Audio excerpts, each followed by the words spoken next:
Different డైరెక్టర్స్తో work చేస్తూ ఉంటారు కదా, సో వాళ్ళ మధ్యన ఎలా ఉంటుంది? అంటే మీకు ఫ్రీ హ్యాండ్ ఇచ్చేస్తూ ఉంటారా, లేదు వాళ్ళ త్రూ మీరు వెళ్తూ ఉంటారా, ఎలా ఉంటుంది? లేదండి, ఫ్రీ హ్యాండ్ ఇక్కడ ఫ్రీ హ్యాండ్ మొత్తం నేనే చేసేయాలి లేకపోతే మొత్తం డైరెక్టర్ గారే చెప్తారు అనేది లేదండి. It's a team work. Okay.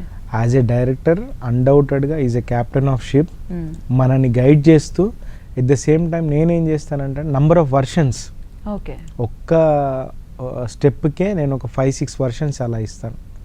Plus నేను బాగా మనసులో పెట్టుకునేది, మైండ్లో పెట్టుకునేది అంటే క్యారెక్టరైజేషన్, సినిమా కథ, ఆ కథలో క్యారెక్టర్ ఎలా బిహేవ్ చేస్తే బాగుంటుంది, వాళ్ళు ఎలా యాక్ట్ చేస్తే బాగుంటుంది దాని మీద చేస్తాను.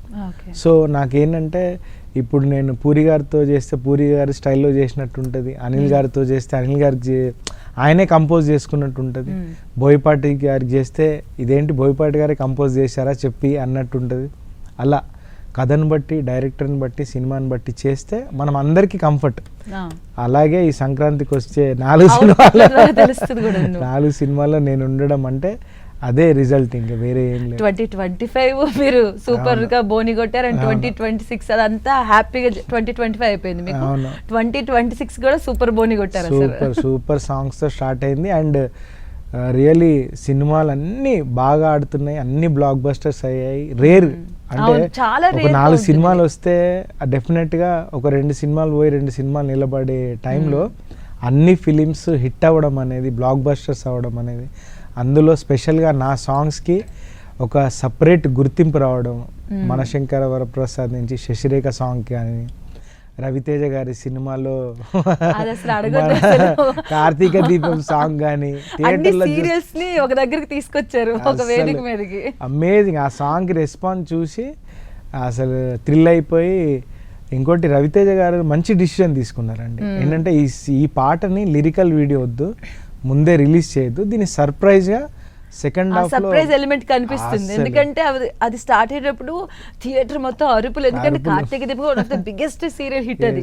అండ్ అప్పటి సినిమాలు సీరియల్స్ అవన్నీ పిన్ని, కృష్ణమ్మకు, గోదావరి, ఆ సాంగ్ కూడా అసలు అన్ని కలగలిపి తీసుకొచ్చారు. రవితేజ గారు ఆ సాంగ్ షూట్ చేస్తున్నప్పుడు వేరే హై, ఎందుకంటే సినిమా అంతా సాఫ్ట్ గా కొంచెము ఎక్కువ ఆయన ఎనర్జీ చూపించే సాంగ్స్ లేవు. ఆ మాస్ సాంగ్ నెక్స్ట్ ఇదే. ఇంకో దీంట్లో ఏంటంటే కొంచెము డ్రింక్ చేసి చేయొచ్చు కాబట్టి మనకి ఫ్రీడమ్ ఉంది కంపోజింగ్కి. కానీ అసలు ఎలా చేశారు థియేటర్లో, దూకారు అసలు. ఆ ఎనర్జీ ఏంటారు బాబు, అసలు ఆ సర్ప్రైజ్ ఎలిమెంట్ పనికొచ్చింది బాగా, చాలా చాలా చాలా ప్లస్ అయింది. అండ్ నాకు కూడా ఒక సపరేట్ గుర్తింపు వచ్చింది. ఈ సాంగ్ స్పెసిఫిక్గా ఈ సీరియల్ సాంగ్ చేసిన మాస్టర్ ఎవరని అది గుర్తించడము, అది ఇంత పెద్ద హిట్ చేసిన మన తెలుగు ప్రేక్షకులు, అమేజింగ్ రిజల్ట్. ఇవి షూట్ చేసేటప్పుడు అక్కడ ఉన్న సినారియో ఎలా ఉండిందండి అసలు? సరిగ్గా జరిగిందా? అందరూ నవ్వుతూనే ఉన్నారు? అందరూ నవ్వుతానే ఉన్నాం. 3 days షూట్ చేసాము. 3 days మాకు ఫస్ట్ షాట్ పెట్టగానే అర్థమైపోయింది this is going to be a tremendous hit, no doubt audience దీన్ని బాగా ఎంజాయ్ చేస్తారని రవితేజ గారు బాగా నమ్మి అసలు ఎలా చేశారండి చూడండి.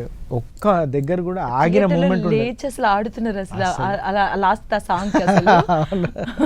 అందులో నోటెడ్ సీరియల్స్ కదా, నోటెడ్ సీరియల్స్, అందరు ఇష్టపడ్డ సీరియల్, దట్టు సాంగ్ కాంబినేషన్ గా రావడము. అండ్ సెకండ్ హాఫ్ లో క్లైమాక్స్ ముందు వచ్చిన సాంగ్ కాబట్టి అసలు హ్యూజ్ రెస్పాన్స్. కొన్ని అంటే